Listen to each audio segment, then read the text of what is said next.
So, Blake, we skipped a week, which means that, I have no idea how the official BS whiskey tasted last week, but it's now time to get back into the trials and tribulations.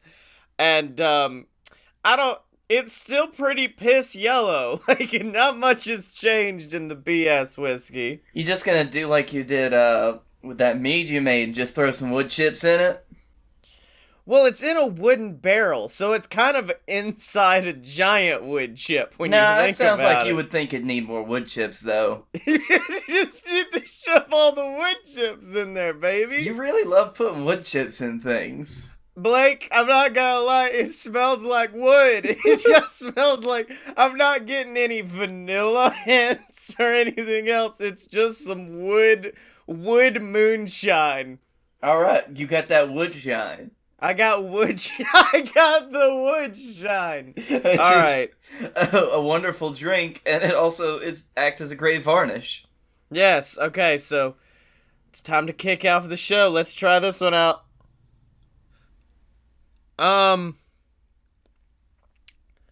It didn't have a taste. It didn't have like there was something there. But you know when you drink like really bitter coffee and there's that weird overtaste to it, just kind of like an acidic aftertaste? That's what this whiskey this is now it's bad. Now it's bad, boy. I'm really enjoying this roller coaster I'm looking at on your face. It last time was good, 2 weeks later, bad.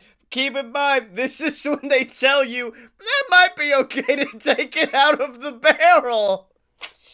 Yeah, the reason they tell you that is because this is probably... It's not getting any better from there, bud.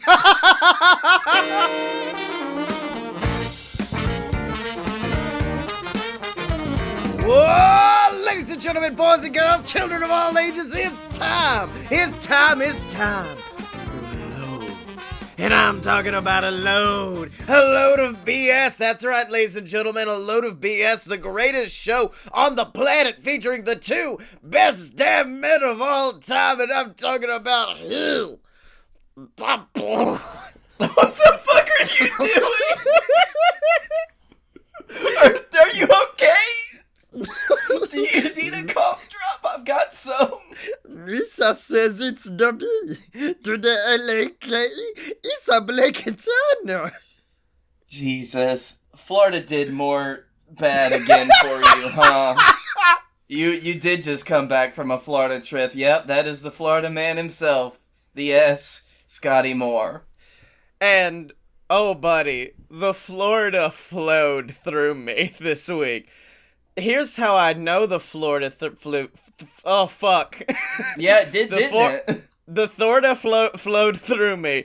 It was because I went to the airport. I got there early, so I went, as always, to get a drink. And homeboy, I ended up drinking 3 Moscow Mules before I got on the plane. Then drinking more on the plane. And... that was just me. That was me for the rest of the trip. Was just because this was the trip we were trying to get you to come on as well, because it was for Podcast Movement. Our buddy Jared runs it. He's the guy who got us into StarCast for Fight Boys. And so I was like, Blake, you need to come. And never have I more needed you there than I did this week, because homeboy, there was free beer. There were puppies that you could pet, and there was a fucking escape room. There was just an escape room you could do at the podcast conference. See, there are situations that have been laid out in front of me where I take a good, long, hard look, and sometimes I come to the realization that if I do this, I'm just not going to come back from it. There's no returning. Yeah, this is just... You know what? I don't want to die this week. Yeah. I want to live, because we've got better things in the future, like Dragon Con. Well, I mean, I I don't think I ever abused the free beer with the exception of Thursday. And that was because I was waiting to be a guest on someone else's show. And the whole time they're like, can you just give me like 10 minutes? I'm like, yeah, I'm gonna go get 3 more free beers while you do this to me. So, the only time you drink beer is when it's free. Oh, 100%, my dude. When it's free and there are puppies nearby, I'm like, yeah, I'll drink some Yingling. It's cool. I'll just wreck some Yingling for a few. But other than that, conference was very, very fun. I met a lot of really good people. Leela of the show Horizontal, which you wouldn't think I would become fast friends with somebody who does an intimacy podcast that is recorded lying down. But buddy, we became fast friends. That was one. I met the guy who does Millennial Nerds, which is really awesome. And then Mike Schubert, who does Potterless, who was on an episode of Fun Fiction. Me and him hung out a little bit. And by hung out, I mean I talked to him for 5 minutes, but I want to seem fancy. So. Oh, that's good. Yeah, so you're just lying now. Yeah, no, I'm not lying. I said hello. Yeah, we hung out. I said hello. I waved at, well, hold on. I waved at him from across the room, actually. That was it. I talked to him about as much as I talked to famed WWE superstar Braun Strowman, who I found one day playing arcade games. Yeah, but that's a Fight Boy story. Yeah, he's a giant man. I really hope he just tackled some small children. I mean, he had to have. He was in laser tag, and you know he would have been just like, get these hands, and then smack a child with his laser rifle before shooting them in the head with it. Yep. I love that guy. Also, the most buck-wild thing between the free puppies and the escape room, the most buck-wild thing I found was a Scottish man just giving away a bottle of scotch for the best limerick. It was like a troll under a bridge, and he was like, if you wish to cross, laddie, you're gonna have to give me your best limerick. And I went, well, fuck, I've gotta do this. Uh-huh. Did you get the scotch? Oh, my buddy, I got second place. All right. Well, firstly, let me perform live my limerick that I wrote for this good Scottish man, because he wanted it all to be podcast themed. Oh no. And so mine was, I met a podcaster named Gwyn. She looked at me, gave me a grin. Then my mic cable fell out and she gave such a shout, then grabbed it and stuck it right in. So that was my limerick. That earned me second place. That's good. That's very solid. Yeah, that's very solid. Much like that mic cable. Yeah, so the last day, I stood by his booth, and he was like, oh, congratulations, you still get a dram? So I got a little 50 milliliter bottle of scotch, and I went, that's pretty cool. He goes, yeah, you're the first person to come get your prize. And I went, oh, so if first place doesn't show up, am I automatically gonna get the bottle? He goes, you know what, mate, I've got you on Twitter, I'll let you know. And I said, okay. So then at noon, when the con was closing up, we went and sat by his booth for like 30 minutes just chatting, and I swear to God, he walks over to me, he goes, well, first place didn't show up, but third place didn't. So, here, you can have their prize instead. And then he continues to be like, yeah, it was your friend you were with. His limerick got third place. And I went, wait, you mean this friend standing literally right next to me? He goes, oh, fuck, this isn't yours anymore, and hands him the bottle instead. And then, like, 15 minutes later, he comes back over with another bottle of scotch. And it's like, I felt really bad taking away your scotch, so here's you another bottle, mate. I'm like, thank you for all of the free booze, my friend. Now, that's what I want to see at a convention. Yeah. Scottish gentlemen handing out free booze. I mean, it was not hard to get free shit there. I got free booze. If anybody at home is an audiophile and my voice seems more clearer and gained up, it's because I talked to a guy about whiskey for like 30 minutes, and then he was just like, hey, just so you know, if you wear one of our t-shirts, we'll give you away one of our, mic primers or whatever. And I went, oh, okay. And then, like, a minute later, I walked by his booth again, and he goes, congratulations, you've won. Come with me. And I went, okay, cool. I'm just gonna get a $150 mic thing for free. So, did you change into the shirt, just like, you walk away, change back, and then just kind of conspicuously walk by him, give him I some went, finger but guns. no, that was the thing because no, okay, there were two meetings. The first meeting is the one where they told us wear the shirt and you could win. Second meeting was talking about whiskey for 30 minutes, then me saying like an asshole, "Hey, I've got the shirt. If you see me on the floor, just so you know, I win, right?" And he goes, "You know something? I like you, but we can't do it at the booth because so many assholes walk by like Michigan J. Frog and they're like, 'Hello, my baby. Hello, my honey,' with the shirt on."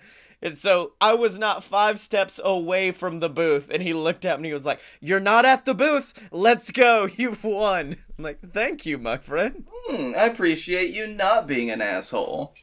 Yeah, it was very, very good, but I will say it's gone. I'm thinking with how much I drank, I think I'm about to be on my drinking farewell tour. I think that the first annual end of the world party at Dragon Con will be Scottye Moore's last drink, which means we've got to find something good to enjoy. And it's in a barrel in your house right now. The sad wood boy drink. Yet the moment I realized this, and Blake, I'm not proud to tell the story I'm about to tell. All right. I is feel I'm getting flashbacks from last year after Dragon Con. no, it's not that bad. Okay. But this is more of a straight Florida story because I think we did talk on the show about the time that I may or may not have shat on a tree outside my house. I remember that. We all have times like that. We all have times where you poop on a tree outside your house. Well, no, I didn't do anything that blue, but I did pee my pants on an airplane. Anyways. Dipping dog shit, bud. Were you like on Final Approach? Would they not let you stand up? They wouldn't let me stand up. I had to pee so badly. And as soon as I was getting ready to stand up, ding, make sure your seatbelt's fastly secured. We are going into Orlando right now. And I said, "Oh no." And then just did the pissy boy dance for a few, just trying to keep it in. And then finally just went, I'm about to go get in a car where I can change. And everywhere. Just pissed. And I thought I was good. I truly, honestly thought I've That's your first mistake. No, I was like, it wasn't that much. I just did a little trickle. And then I stood up and just a Lake Michigan of piss is underneath me. Just fucking Lake Erie is below me. And I went, I need to stop drinking. At least on a plane that will not let me do a pee. 'Cause Jesus Christ, Blake. See, I've learned this fact after much trial and error because my bladder is the size of a walnut. Yeah. Yeah. You do them peas. Do those, even if you don't think you're gonna do those peas. Do the peas. You have to make sure that you urinate at least 7 times before you get on the plane. And then 5 more once you do get on the plane. Or else. As soon as that light goes off, you're pissing. Stand up, get to pissing. Stay in that bathroom for the whole flight if you have to. Be a Niagara Falls fixture in there. And that's just how you avoid the bad piss situations. The bad piss situation. That's how you avoid ruining someone's day. I mean, maybe they're just like, it's just someone spilt their water. Someone just spilt them water in their lap, and it also got under where their butt would be. Yep. Oh, you better hope that it was diluted enough because of the sheer volume of liquids that you drank that it just didn't smell like a Moscow Mule. Yeah. And that's the moment they're like, that it's him. It's him. It's the Moscow Mule boy, Scottye Moore. He's the one. It was so bad that at one point on my return flight, you know, they'll call out like, hey, come to the desk for this or come to the desk to pick up your tickets. At one point they said the name Moore And I was terrified that I was about to walk up to that desk and they were gonna be like, "We know you pissed on the plane. Don't stop. We know You're what you not did. coming on. You're not coming on this ding dang flight because we know the dirty things you do in our seats. Yep, you're walking home now. You are going to. We're gonna order you an Uber, and guess what? It's gonna have plastic all over all of the seats in that Uber. And it's gonna cost $6,000. It's gonna be so expensive."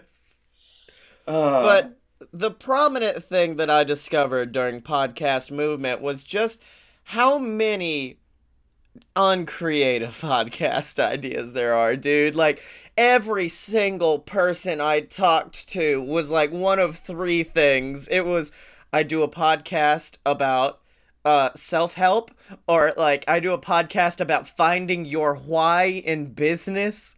So that was one. You get the one where you interview entrepreneurs about why they do what they do. Option two, I do a podcast about fucking podcasting, which a Ooh. little bit of bullshit. Ooh. Aren't you exciting? Or then finally, just like the straight up, I'm a life coach and I want to give life tips on how to live your life on my podcast. And I'm like, okay, buddy, you know there's 50 of those, right?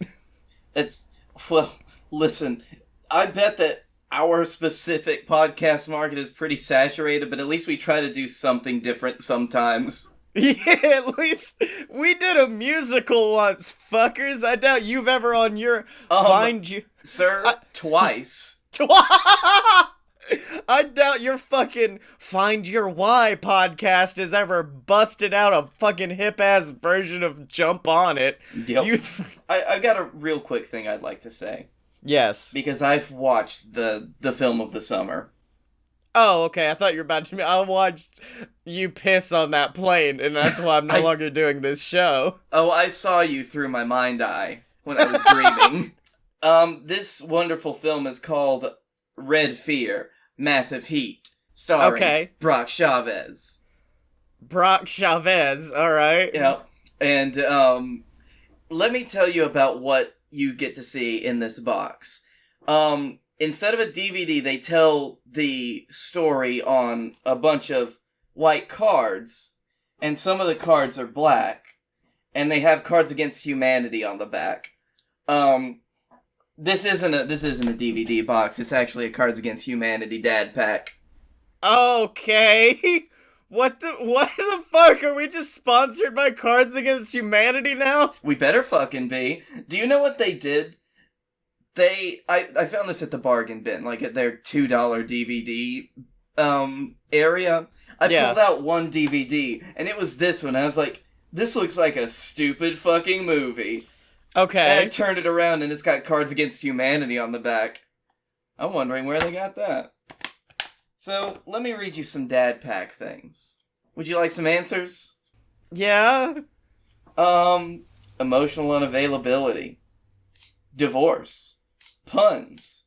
42 years of repressed homosexuality. Dad's big sex night. Okay. Okay. I'm never gonna use these in an actual Cards Against Humanity game, so I need to let somebody know that they exist. I needed to validate this purchase. And if I do it on the show, I can write it off as a business expense next year. Yeah, that $1.25 is gonna just be a bitch to pay off. What Dad has to say about Muslims.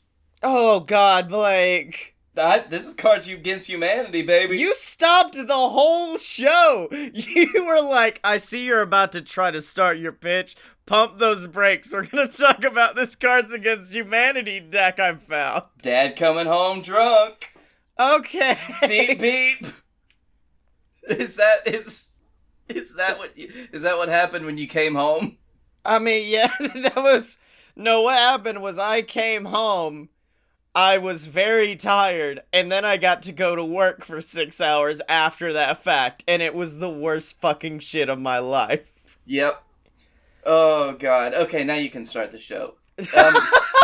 Whoa, ladies and gentlemen. Although, I would like to point out Ghazi's, 42 years of repressed homosexuality. The Scottye Moore story. Homeboy, it ain't repressed, motherfucker. I don't care. Oh man, that was probably the roughest night of the. Fuck yeah, I guess we're just gonna fuck my idea. We're just gonna tell stories for the next thing, because homeboy, I met me some conservatives at this podcast movement thing. Boy. And one of them looked exactly like Dwight Schrute, and it was the funniest thing on the planet. He was looking at me, and I was like, I do a show about pro wrestling. He goes, that's funny, I work for Westwood One, who do shows for Chris Jericho and JR, and at first I'm like, before you start talking about that, I'd like to talk to you about Omaha Steaks. But that's a Fight Boys joke. But... Mm-hmm. Then he went on to be like, but you know who I really love are the conservative shows like Ben Shapiro, and then it went on down like the list, and that's when I was like, you look like Dwight Schrute, fuck you. And the man quickly was like, I don't look like Dwight Schrute, I thought he had a receding hairline. I'm like, motherfucker, you have no hairline, okay? and then he was like, maybe it's the glasses, and takes off his glasses, and we go, it's everything about you, like the haircut, everything. And the greatest moment of the con for me came the next day when someone looks at me and goes, have you seen Dwight today? And I go, no, I haven't. That's because he has changed his haircut and is no longer wearing his glasses. Holy shit. I am fucked with this man emotionally, so we're never going to be on Westwood One, is what I'm telling you. So you've ruined multiple people's days at that convention. And on the plane, and in the Uber, everywhere got ruined. Mm-hmm. I mean, you just killed a man. Yeah. Wrecked. You actually probably murdered him. Yeah, so I don't think that was him anymore. So that was the funny conservative story. And then the sad one happened, because have you ever seen a guy creeping and you're just like, oh no, I have to sweep in for this? Like, not even from a good guy standpoint, from a I'm uncomfortable this is happening and I need to stop. I see a man who I can only describe as shitty Gary Oldman. Oh no. Petting a very uncomfortable person's hand and looking in their eyes, and I sit down, and they were non-binary, but he didn't know that. He just saw somebody that looked like a 5-year-old boy and was like, let's do it. And holy dip. Oh, buddy. And then, like, we were just talking like normal people for a few, and then he was like, you know something, I like to consider myself a very liberal conservative, and that was the moment we all should have went, we're leaving. No, he was then just like, but I want to have a conversation with y'all right now, because I feel like, I don't know, I'm getting attacked, I feel like I'm getting removed from the narrative. I'm like, fucking calm down, Hamilton. Stop your shit right now. And then for the next 30 minutes, my favorite was one of the people who were there straight up had to leave the conversation. She after it, she was looking at me like, thank you for taking over, because at one point I was about to lunge over the table and stab him with a knife. And I said, I know, I understand. Sounds about fucking right. So you got all Florida on this trip, huh? I got all kinds of Florida. My favorite part of it, because like, he was very much coming from a place of like, I want to understand what's going on. And we were just like, a lot of people have been mistreated other than white men for all of always. So like, we're Matter of fact, I would go so far as to say the white men are the ones that are the least mistreated. Yeah, and he was just like, yeah, but it makes me feel kind of uncomfortable. I'm like, motherfucker, they felt uncomfortable for a long fucking time. Yeah, dog, it's like, sorry, dude. That's, like, not, that's, you haven't earned that, though. But, yeah, but even then, he was trying to be a nice guy. He was trying to be like, I want to understand. He's like, how does homosexuality work? And I'm like, look, do you like spinach? No. A lot of people do love spinach, though. And that's like cock. Not everyone likes it. but some people do. You gotta accept that some people do, even though you don't. That's the best way to describe it. Like, you're just predisposed to like one thing or another, or both. It doesn't matter. Yeah, I like spinach and I like tomatoes. That reminds me of a conversation we had yesterday, because my friend BJ was talking about how he just doesn't like corn, but he likes products made of corn. The band. He likes stuff that's made with corn. He likes corn products. And then Josh was like, I just don't get it. For like 5 minutes, these two were going back and forth until BJ said, "Do you like tomatoes?" And Josh stopped. He looked down. He said, "Okay, I get exactly where you're coming from now."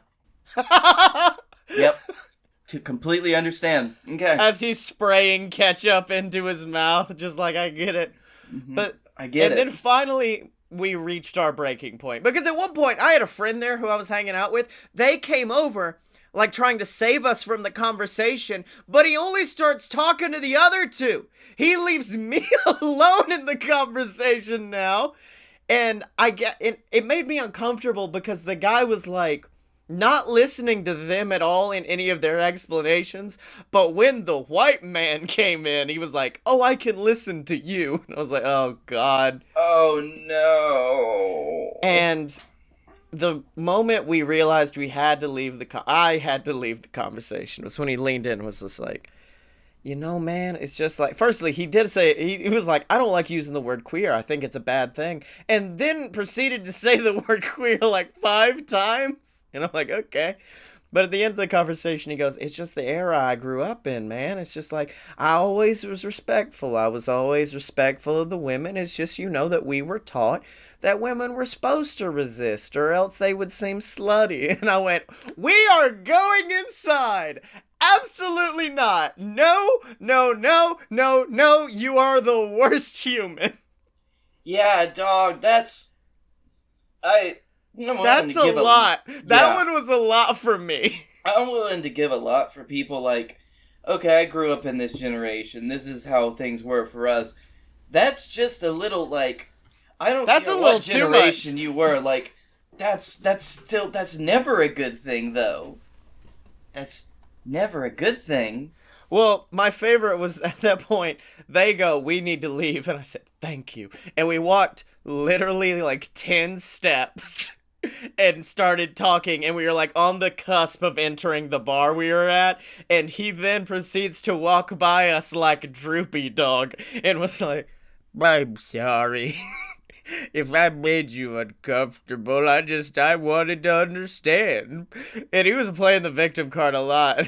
And at that point, I was like, "No, fuck you. It's hot outside. It's cold in here. We wanted to be cold." It was a lie, but it still made sense. Not everything has to... Now, Ghazi does have a good point that I showed some restraint, because Ghazi would have just punched him at that point.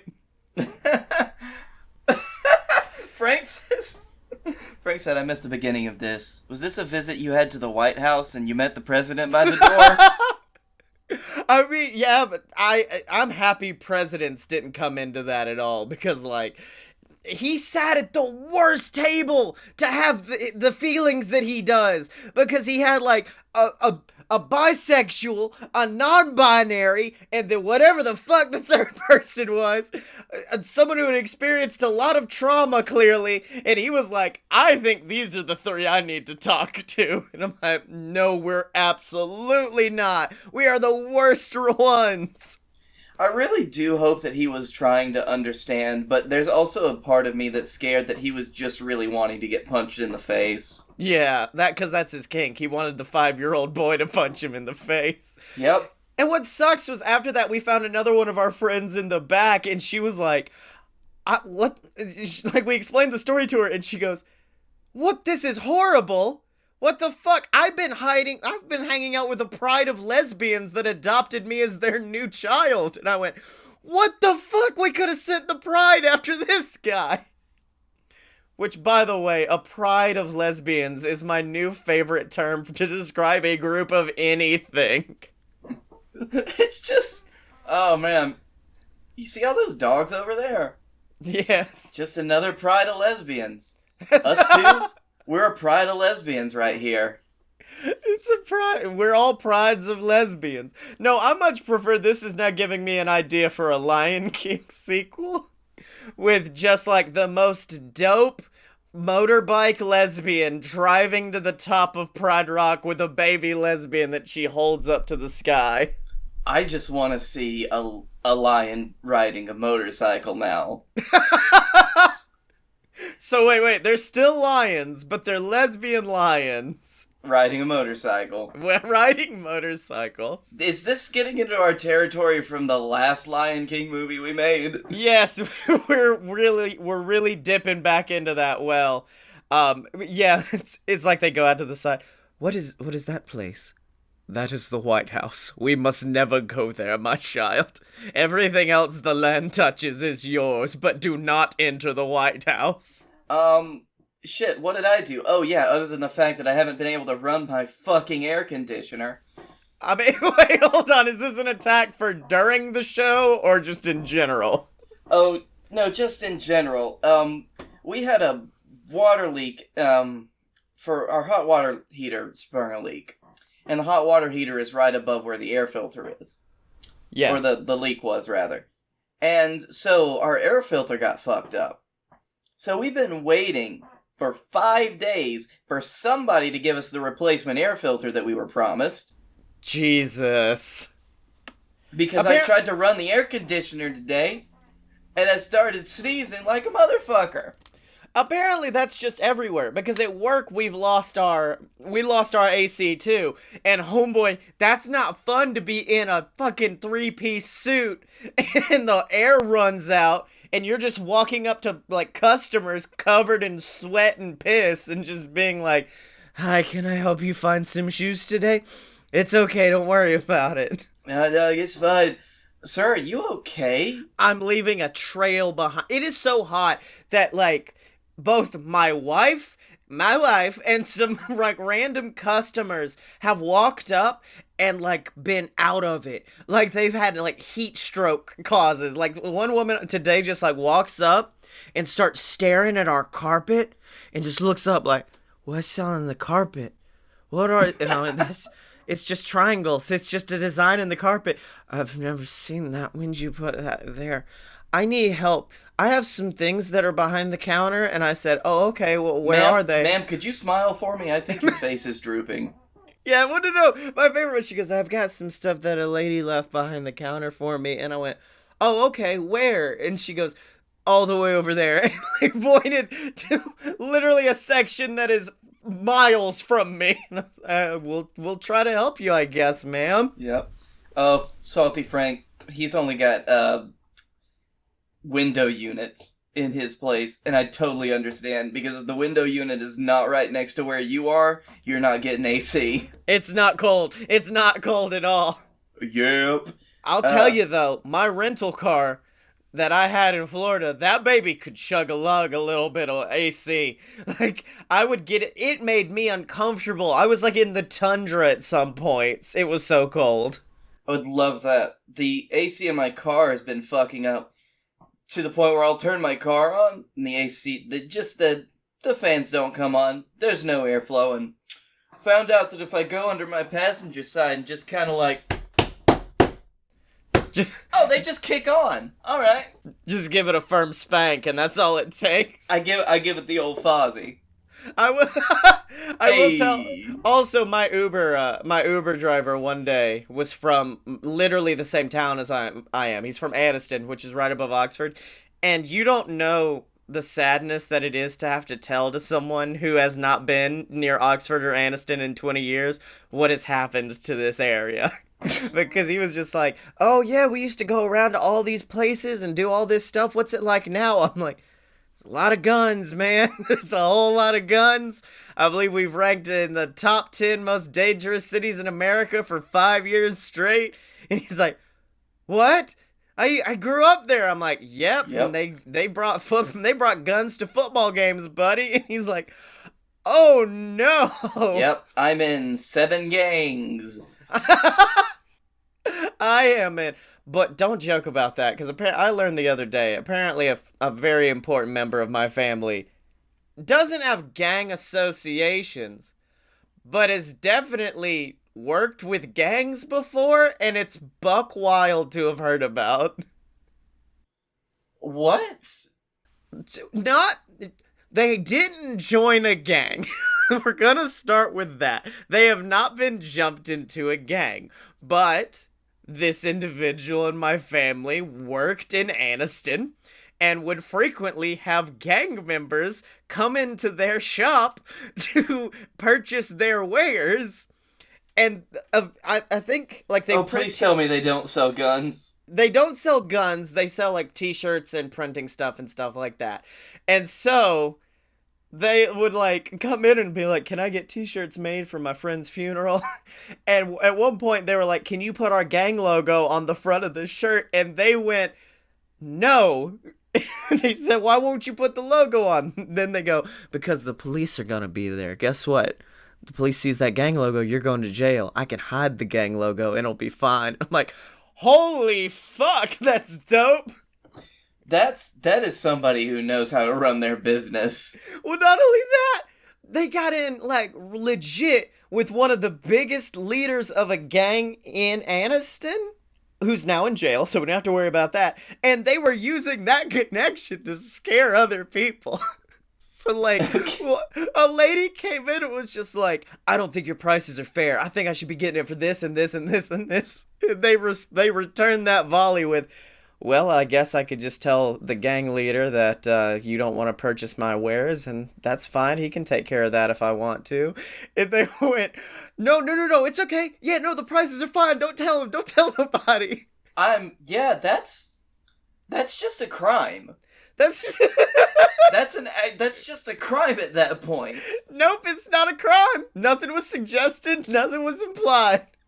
Just said that they were gonna tell him that they didn't enjoy it.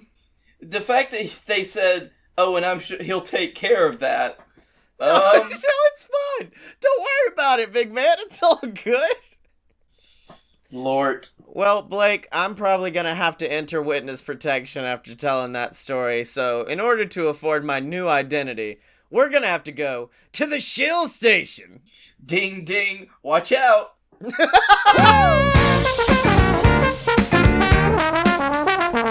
I mean, if I don't say the name of the gangs or the person involved, I should be fine, right? Like, nothing wrong should happen. No, I mean, they do know what your name is. That would also imply that we would have to have gang member listeners, which, holy fuck, could you imagine the street cred if that was real?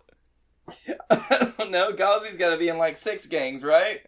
Gauzy's in 6 gangs, and Salty Frank is now starting a new gang where people use t-shirt cannons instead of normal guns to do their heists. Salty Frank he's a pirate. He's kind of like a sea gang. But you know something? If he needs some good t-shirts to put in them t-shirt cannons, you know where he can go, right? Merch.loadofpurebs.com. That's where we right. got all our shit. You get your shirts, you put them in cannons, you could just throw them at people. They'll probably kill someone.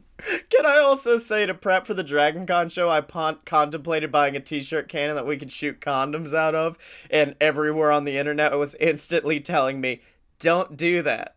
That's a very bad idea to shoot condoms out of a t-shirt cannon. Yeah, that sounds like we could just build our own, like, potato gun. Yeah, get a potato gun and stick condoms in potatoes and launch those at people. Yep, and that's how we got our first lawsuit. So anyways, merch.loadofpurebs.com. We got t-shirts. We got posters. We got cups. Give me those cups. We got them cups. We need more cups, by the way. We need more cups on the way. I want to make a cup that says "We got cups" and put that on the site. But if you want any of those, you can get them at merch.aloadofpurebs.com. But Blake, what if they just would like to support us? What if they want to become a member of an elite club of Moon Marines? Where could they go? Yeah, it's a club. It is a motorcycle club, thank you very much. If you join our Patreon. We're not a gang. We're a club. at patreon.com/a-load-of-BS. That is the website where you can join the BS Moon Marines. You get access to our exclusive Discord where you can hang out and chat with us, help us make decisions about the show. It helps you also get access to me and Blake's show, You Paid for This, where we watch terrible movies and commentate over them. Hopefully this week I'll have our episode where we watched The Bad Fucking Batch edited. Because, buddy, that was a buck wild adventure we went on with that. So you get that, and you get shouted out on the show of your choice every single week, like the Salty Franks, like my mom and dad, Scott and Deborah Moore, like Radish, like fucking Associates Anonymous. Everybody is joining us at patreon.com/a-load-of-BS. Ladies and gentlemen, the following event is scheduled for one clusterfuck and is set to occur in Birmingham, Alabama. Introducing first, he is the bearded man from the Badlands, the absolute Badlands, Scottye Moore! And in the other corner, sporting the modest plaid on plaid on plaid, the man with the plaid crown. The plaid is plaid on the plaid, the man who knows nothing about wrestling and everything about plaid, Blake Tanner. I'm sorry, was I supposed to do something there? I thought this was just you two. Oh, No, that's Dylan. Hey, Dylan. And we are the Fight Boys, and it's a show about professional and not so professional wrestling. Make sure to check us out, because when you're a fight boy, you're a fight boy for life. So, Blakey T, we skipped over my entire idea to come up with some new podcasts, but screw it. I guess we'll do that some other time. So, I want to know what idea you've brought to the table this week. What's the next hit idea that we're going to sell to Hollywood to get that dosh? Gotti, the greatest thing was announced this last week, but we don't know jack shit about it. Is it Universal Studios' new Garbo Ash theme park they came up with that's literally called Epic Universe? Oh no, it is their direct competition, Disney. Oh, okay. Because Disney Plus, we just heard that there's going to be a new Star Wars series. Yes. Television series. Based on none other than Obi-Wan Kenobi. Hello and there. Obi-Wan is going to be played by... Benedict Cumberbatch. Benedict Cumberbatch, yes, it's not going to be... But American Benedict Cumberbatch. Yep. Now it's going to be Ewan McGregor reprising his role as the best thing about the prequels. You'll never win, Anakin. I have the high ground, Benedict Cumberbatch does. Well, hello there. Hello there. Which is really weird that they decided to go with him as the American accent, because every other Obi-Wan has just had a British accent. Killing Sith Lords is our speciality, ma'am. That's one of my low-key favorite lines he's ever done, because I was like, what the fuck is speciality, Obi-Wan? Damn. Also, how many Sith Lords have you killed? I mean, damn, if you're saying that... Firstly, you're bragging that murder is your speciality. I don't care if it's, like, evil people or not. Like, and also, Obi-Wan, you didn't kill any Sith Lords at that point.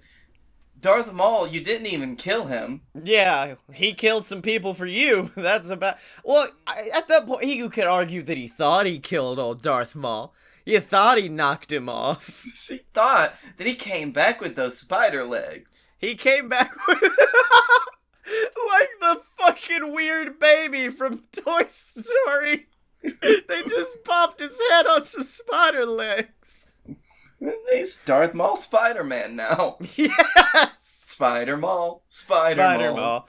Friendly neighborhood Spider Maul. For this, we don't know anything about what this series is going to be other than Obi-Wan, and I think that I need to use your vast and deep knowledge of Star Wars to help us concoct the story of Obi-Wan.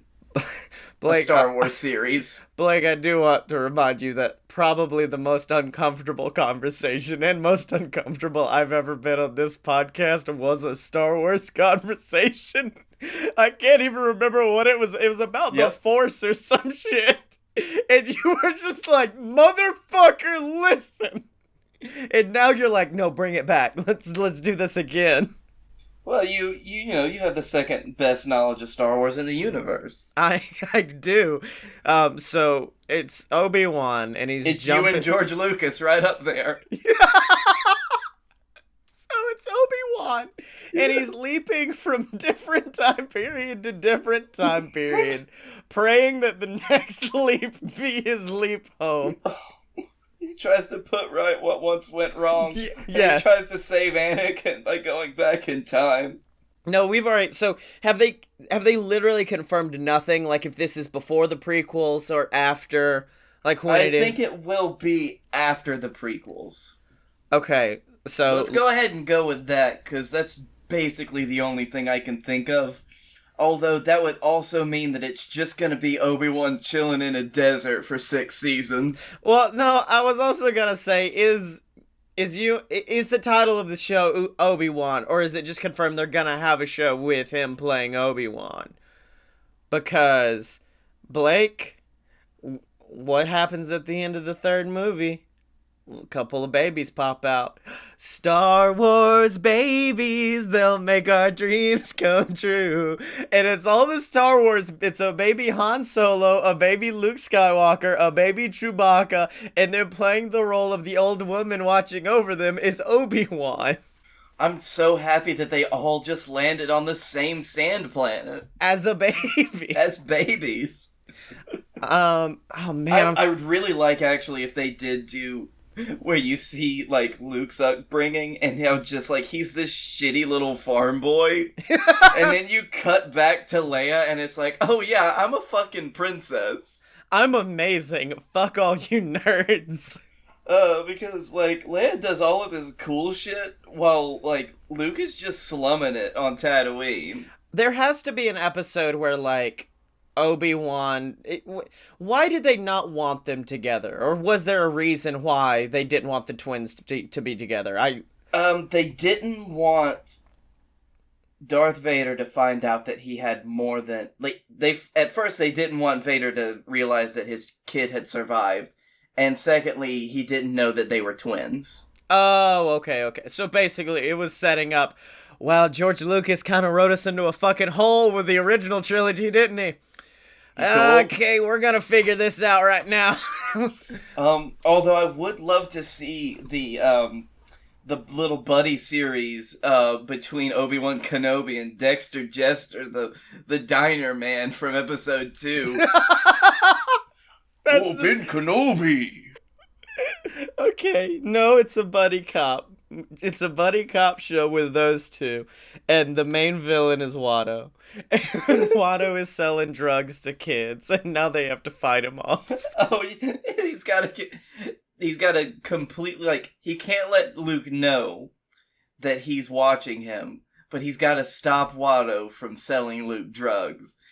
And the drug is called power converters. He's gotta, fuck yeah, that's really good! I gotta go to Tosche Station to get power converters, and this time he's like, fuck it, I'm interfering. I'm fucking stopping this right now. Keep him at home! And then, like, as Luke leaves, Uncle Owen's there like, that kid burns through so many power converters. Okay, how about this? Can we possibly do this show where Luke is a baby, and like we said, Obi-Wan does not want to be, like, interfering. Obi-Wan does not want to be talking, but also baby Luke is such a dumb piece of shit that now Obi-Wan has to, like, it's like a fucking Tom and Jerry cartoon, except instead of Tom trying to eat Jerry, he's trying to stop him from killing him. So it's just a bunch of Obi-Wan desperately trying to save a baby from killing itself.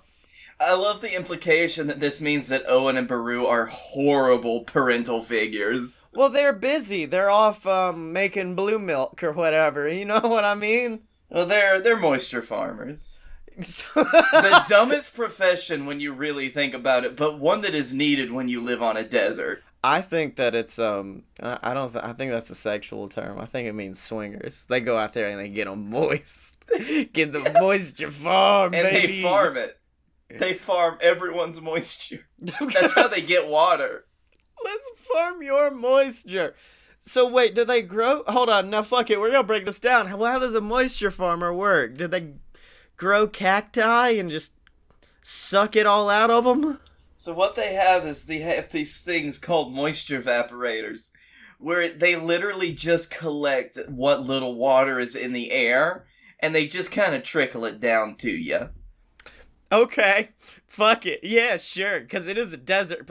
Well, it is well thought out because it is a desert planet, so therefore they need to find water somehow. Frank is in the chat just screaming, it's giant dehumidifiers! Massive dehumidifiers! Basically, yeah. I love there's a bit in Star Wars where Owen's talking to C-3PO and he says, "Do you speak moisture evaporator? That's a language, right? Can you talk to my big dehumidifiers?" That's like being, y'all speak iPhone? Can you help me speak iPhone? I need to learn how my iPhone works. Sir, I don't speak Android. We speak iPhone here.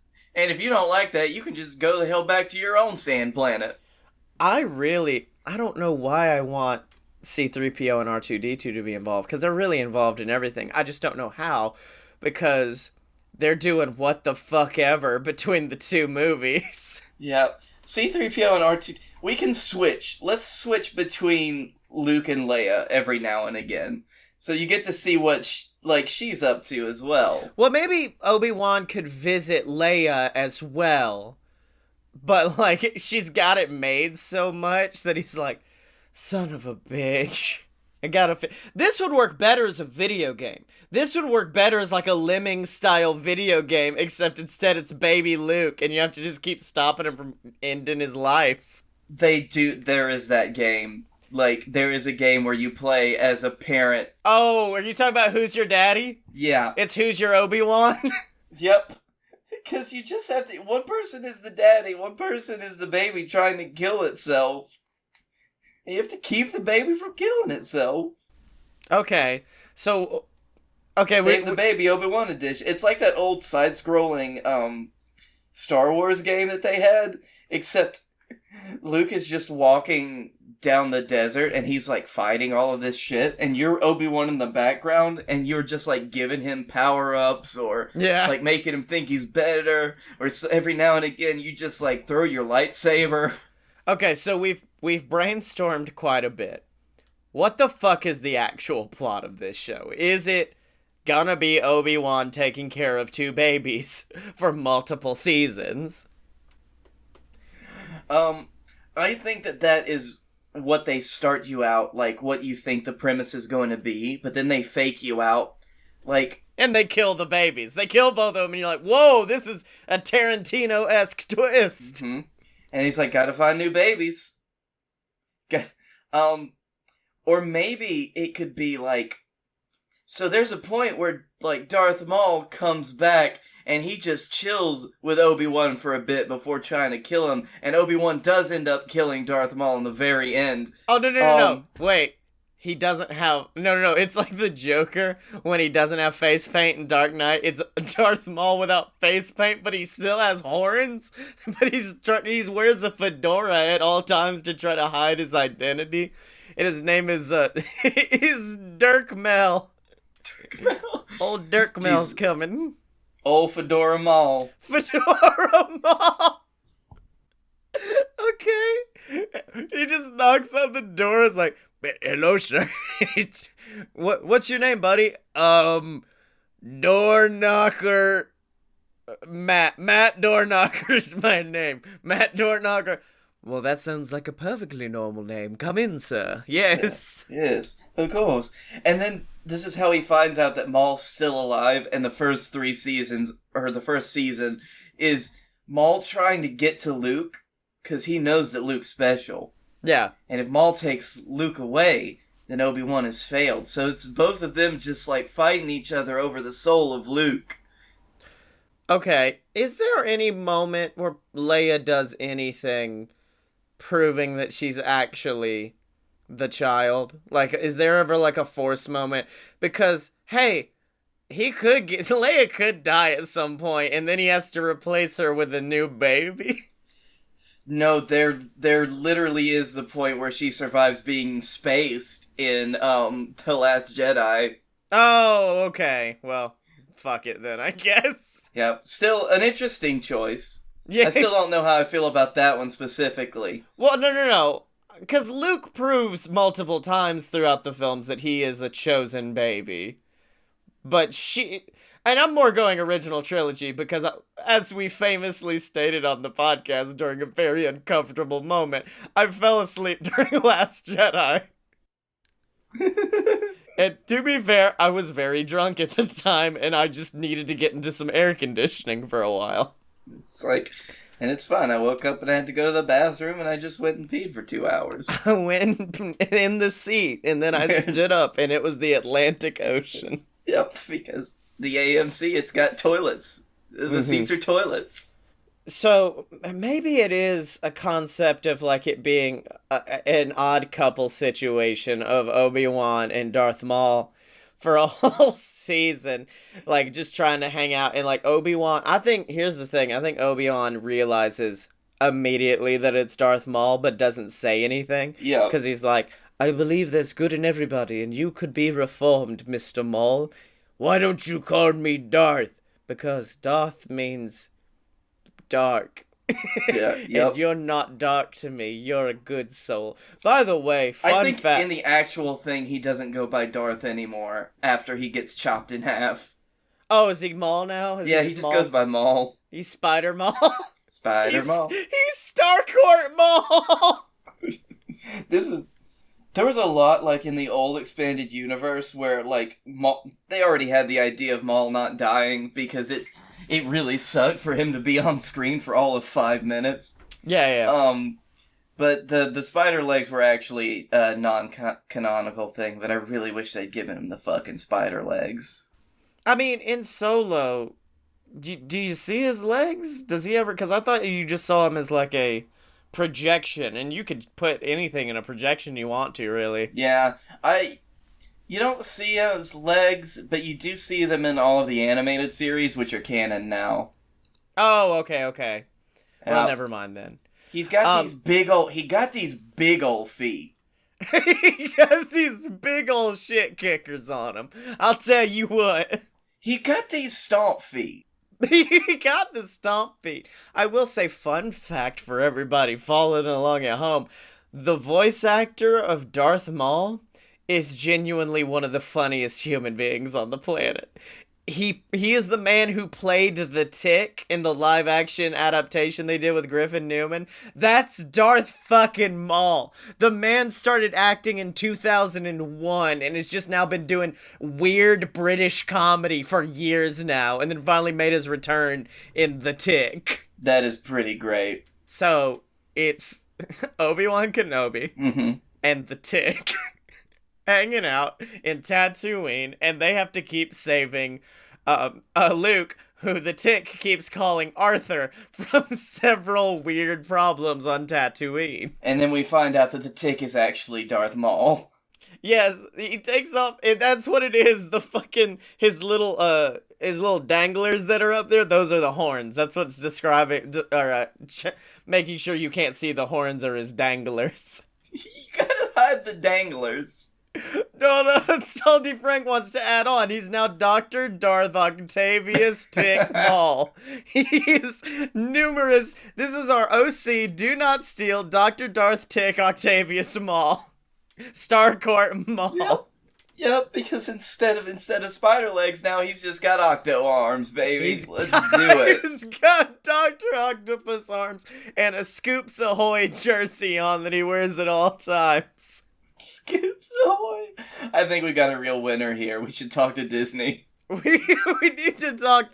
Usually when we do these, we kind of at least have somewhat of a through line where I could look back and be like, oh, yeah, that was the time we made the show that was about, death and fucking living in the same building and becoming best friends and shit like that. This week, I could just be like, it's Obi-Wan Kenobi and something's in there with him.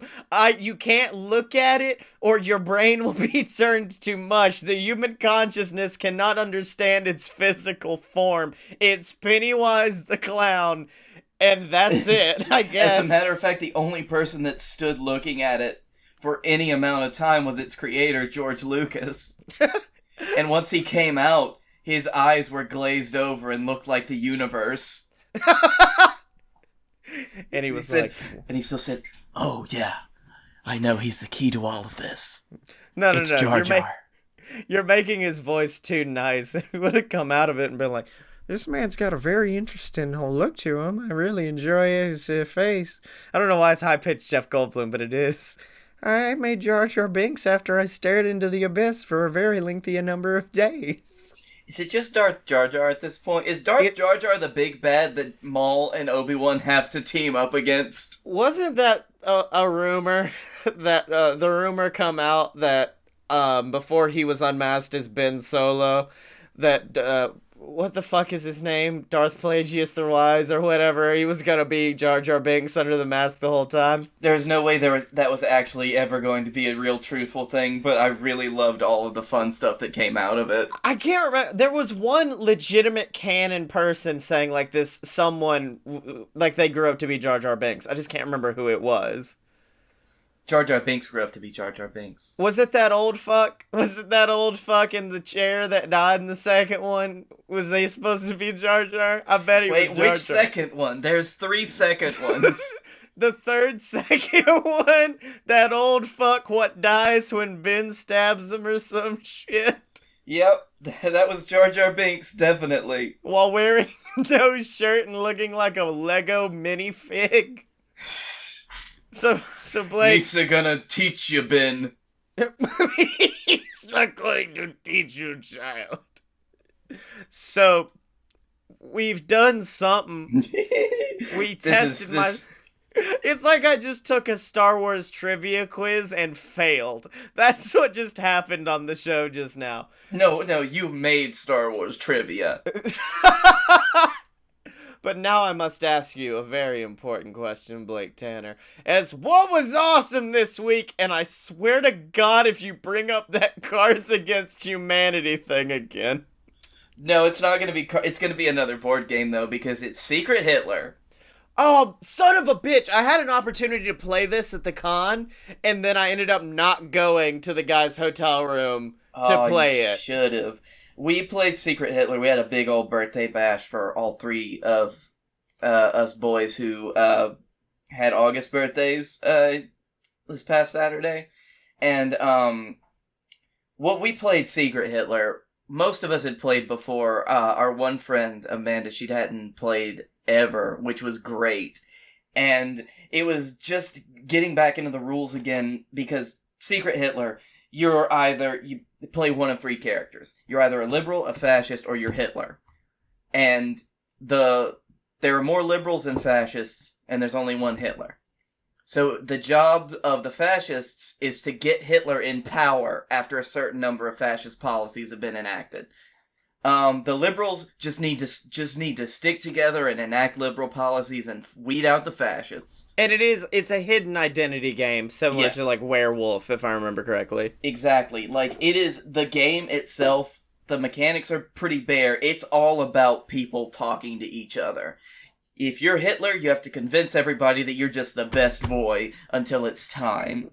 If you are a fascist, then you have to work to get Hitler in power. And the liberals, they're the ones that are actually trying to figure out who the fascists are. So it's just a bunch of crosstalk across the table. Now wait, do the fascists know who Hitler is? The fascists know who Hitler is. Hitler doesn't know who the fascists are. Oh, that's good shit.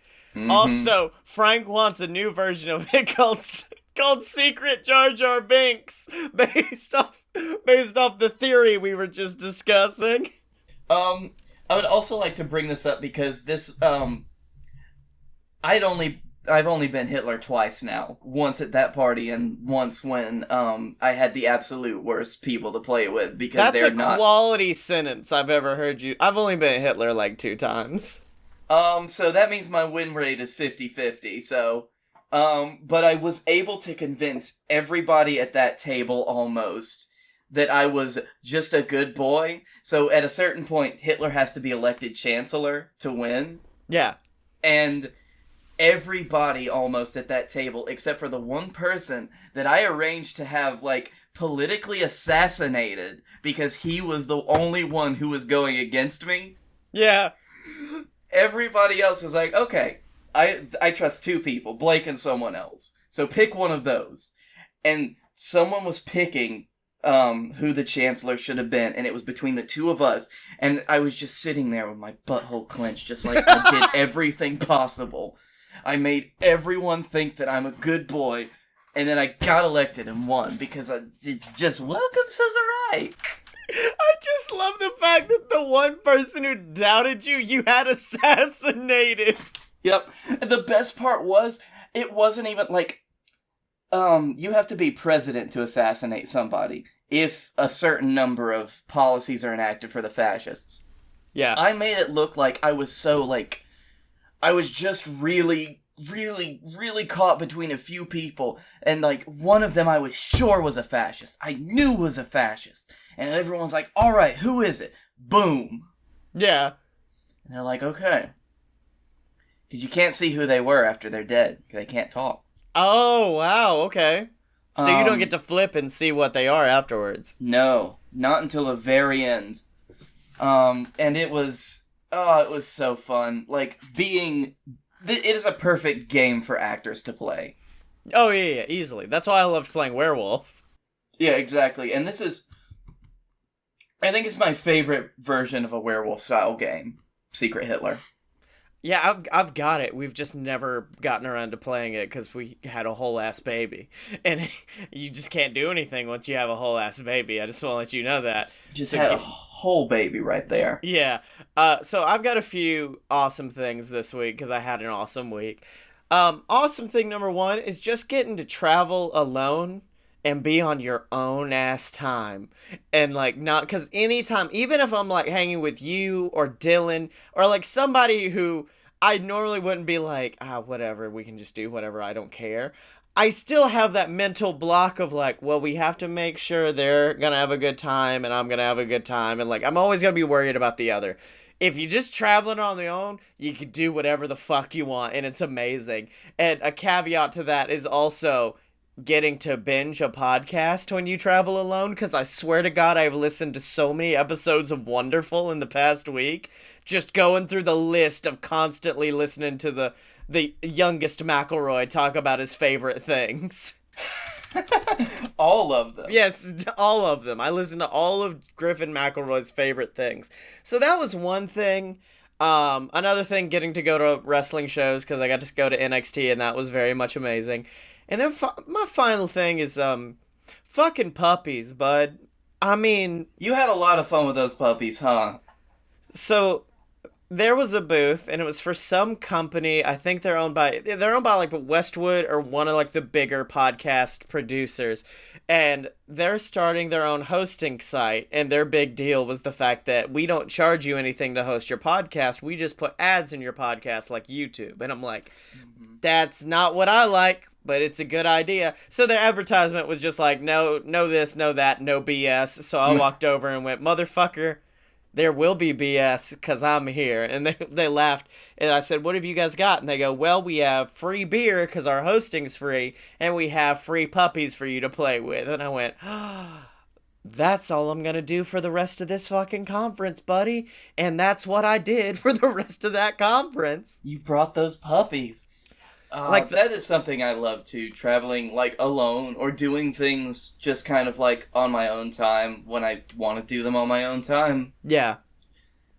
And if I can just play with puppies on my own time, that's pretty great. Oh, and the best part was they rotated out the puppies every day. You got new puppers each day to play with. And each day I found a new favorite pupper. Day number 1, there was one who kept running around and biting people. I named him Scraps, and he was a hardy motherfucker because he would just go around and beat people up. And he was my favorite. The second day, there was an adorable little brown-faced Pekingese. You know, earlier this year we had to put down our Pekingese, who I loved. We'd had her for 17 years. She lasted a long time. Right. She was a beautiful dog. And so I saw that Pekingese that second day and literally almost started crying. I was like, you're gonna come here and I'm gonna hold you for the rest of the day. This is mine now. No one can touch me. And you're gonna go missing. Oh, yeah. If they weren't like $1,000 dogs, I'd have a new dog right now, homeboy.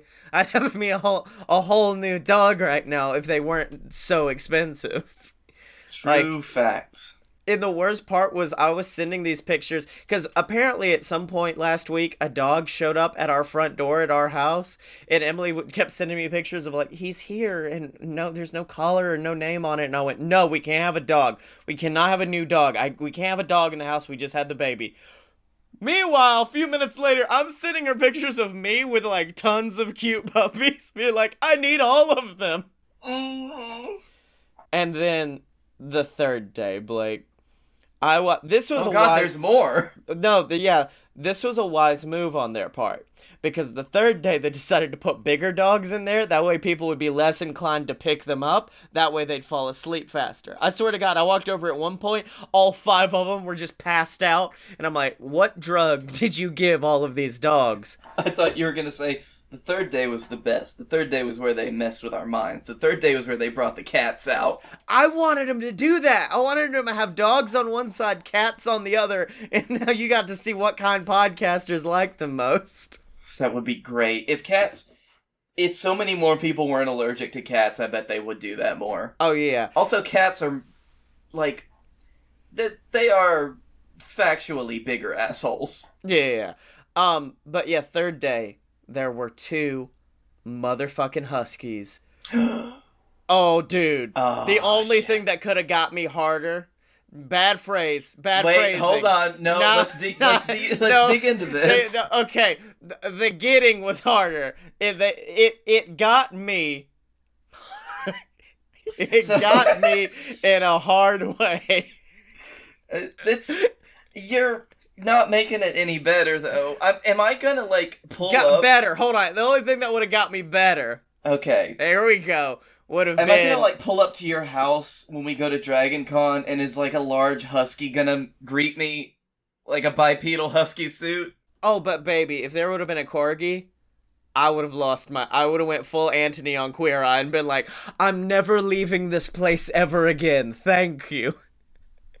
Like, I swear to God, at some point, there was an episode of Queer Eye where the owner had a corgi, and Anthony went over and picked it up and started talking to it. And for the rest of the episode, they kept, like, going around the house and being like, I don't like your outfits. I think you need to change this. And then Jonathan would bring him in the bathroom and be like, honey, you need different clothes. And then it would fucking cut to Anthony, who still has this puppy in the kitchen, and that's all he did for the whole episode.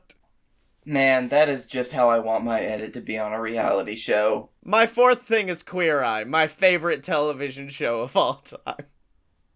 Oh man, fucking puppies. Fucking puppies are great.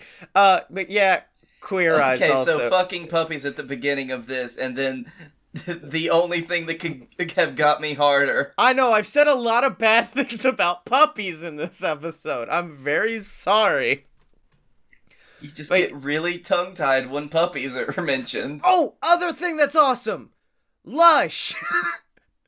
I know this is a weird thing to end this on, but my wife told me that all she wanted was some products from Lush. And I went, oh, that's fine. I'm going to go to Hot Topic, get me a pair of pants, and then I'm going to go to Lush.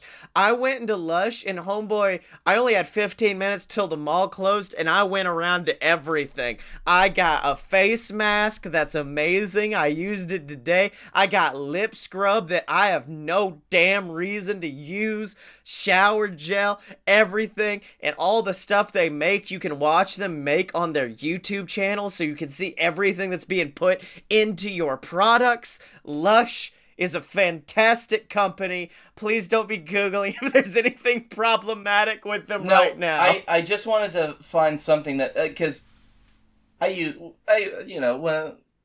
a couple of my past relationships, we've used Lush products for various uses. What? Does Lush make lube? What the fuck are you discussing? Well, they make, all of their, like, massage bars and stuff can be used for various purposes. You take it, put it right up your butt. You take Put it right up my butt, and I had strawberry fields up my butt. Strawberry fields in my butt. But yeah, they had that shit too, but boy, I was going full on Jonathan Van Ness in there. I was like, no, I need this face mask, I need this, I need this, I need a lip scrub, I need toothy tabs. Do you know about the toothy tabs? I do not. It looks like candy, and you put it in your mouth, and then you brush your teeth with it. It's for travel, and it's amazing. That actually sounds really good. Yeah, it's really dope, my dude. Lush is where it's at. Is there a Lush in Birmingham? Because, homeboy, we may go one day and just have us a girls' night. Let's see. Only if I get to go to Yankee Candle afterwards. Oh, yeah, baby. You know, we're gonna get it all going. Yep. Oh, there is it's in the Summit. That makes a ton of sense. Yep. Well, Blake, we've talked ad nauseum about podcast movement and whatever the fuck that Obi-Wan segment was. Man, I'm real proud of that whole bullshit. And also Cards Against Humanity. But until next time, where can people find you on the internet? You can find me at Blake A. Tanner on the Twitter. You can find me at the Darkroom Vidya on YouTube. Fuck. I can't remember what their stream is. No, I just started doing being a like semi-regular part of a Wednesday night stream that my friends Josh and Chandler do, where we just like do casual games on Wednesday nights. Is that on Vincent Vidya, the Twitter? Yes, it is. Okay, the Twitch account. Yeah. So yeah, twitch.tv/Vincent Vidya. Check that out as well. And find me on Twitter at ScottyMo, SCOTTYEMO. Buy all my books on Amazon. Check out my Fiverr account. Just give me money and I'll give you awesome shit back in exchange for it. So check that out. And check out all of our other shows online at aloadofpurebs.com, ladies and gentlemen. Special thanks to, when I'm not looking at my friends' Twitch accounts, special thanks to Tom McGuire and the Brass Holes for our theme song, Ric Flair, off of their album, Tom McGuire and the Brass Holes. They are having a fucking killer time in Edinburgh at the Fringe and all the stuff that's going on there. Oh my god, they're going buck wild at the Fringe right now, and it's amazing. But yeah, the thing is, when I have to edit a show constantly, you kind of get used to the theme song, and you get tired of it and tired of hearing it constantly. I'm still not tired of Ric Flair. We've had it for probably like 5-6 months now, and it came on, and I literally sang the whole song while I was driving through Orlando at one point. Because it's just that good of a song, because the Brass Holes are amazing people, so check that out. And remember to find Blake and me on Twitter at @AloadofPureBS, except no substitutes, and we will see you next week!